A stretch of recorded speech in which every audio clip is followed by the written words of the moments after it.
MSc final year lattice তত্ত্ব বইয়ের একটি গুরুত্বপূর্ণ উপপাদ্য হচ্ছে পোসেটের একক উপাদান ও শূন্য উপাদান অনন্য। অর্থাৎ পোসেটের একক উপাদান এবং শূন্য উপাদান একটিই থাকবে, অর্থাৎ একের থেকে বেশি হবে না। আমরা এখন এই উপপাদ্যটিকে প্রমাণ করব।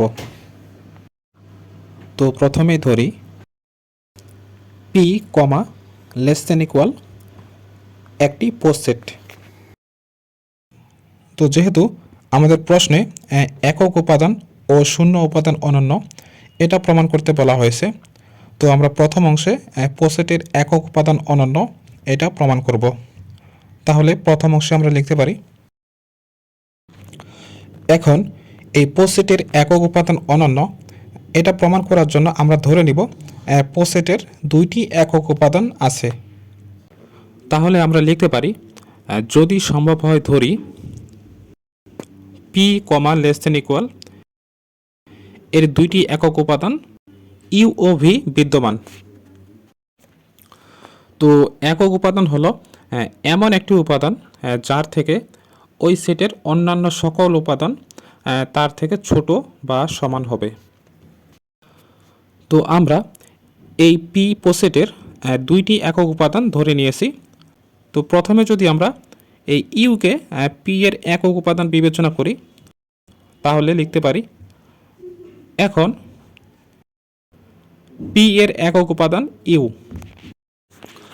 তো এই পি এর একক উপাদান যদি ইউ হয় তাহলে এই পি সেটের অন্যান্য সকল উপাদান এই ইউ থেকে ছোট বা সমান হবে। তো এই পি এর অন্যান্য সকল উপাদানের সেট যদি এক্স হয় তাহলে এক্স এর জন্য আমরা লিখতে পারি X is less than equal U for all X belongs to P. অর্থাৎ এই পি এর সকল উপাদান এক্স এর জন্য X is less than equal U হবে। অতএব তো আমরা যেহেতু ধরে নিয়েছি যে ইউ এবং ভি হচ্ছে এই পি এর দুইটি একক উপাদান, তাহলে এই ভি উপাদানও এই পি এর মধ্যে বিদ্যমান। অর্থাৎ এই ভি হচ্ছে এই পি এর একটি উপাদান। তাহলে এই ভি এর জন্য আমরা লিখতে পারবো V is less than equal U, যেহেতু V is belongs to P. অর্থাৎ যেহেতু ভি পি এর মধ্যে বিলং করে এজন্য আমরা ভি এর জন্য লিখতে পারি V is less than equal U. এটাকে আমরা 1 নং সমীকরণ দিয়ে চিহ্নিত করব। তো এখন যদি আমরা এই পি এর একক উপাদানকে ভি বিবেচনা করি তাহলে আমরা লিখতে পারবো আবার পি এর একক উপাদান ভি। তাহলে আগের মতো এই পি সেটের অন্যান্য সকল উপাদানের সেট এক্স এর জন্য আমরা পাবো x is less than equal V for all X belongs to P.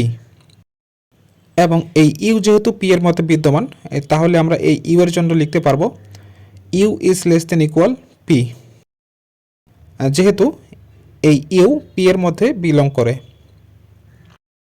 এবং এটাকে আমরা দেব 2 নং সমীকরণ।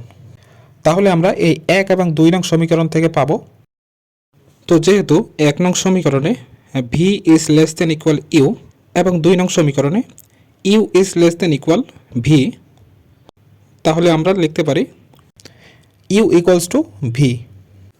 তো এইখান থেকে আমরা বলতে পারি যে আমরা যে এই পি এর দুইটি একক উপাদান ধরে নিয়েছিলাম ইউ এবং ভি, তারা আসলে প্রকৃতপক্ষে একই বা অভিন্ন।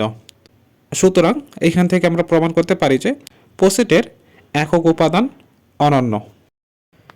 এখন দ্বিতীয় অংশে আমরা প্রমাণ করব যে পোসেটের শূন্য উপাদান অনন্য।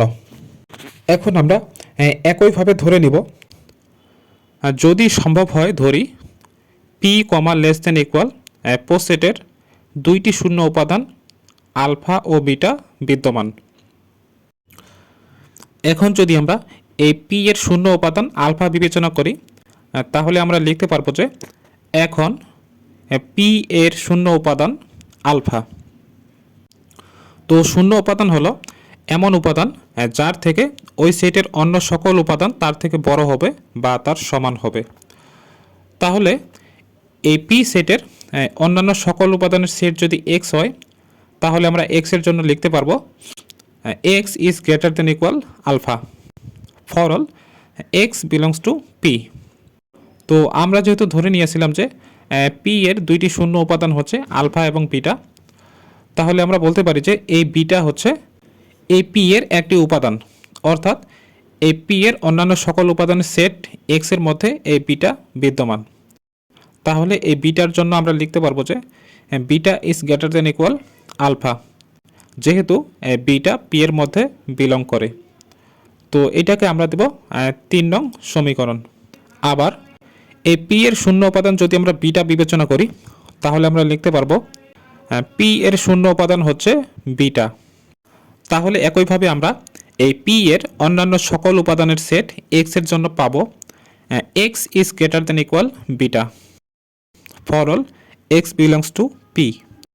অতএব এই আলফা যেহেতু এই পি এর অন্যান্য সকল উপাদানের সেট এক্স এর মধ্যে বিদ্যমান, তাহলে এই আলফার জন্য আমরা লিখতে পারবো alpha is greater than equal beta.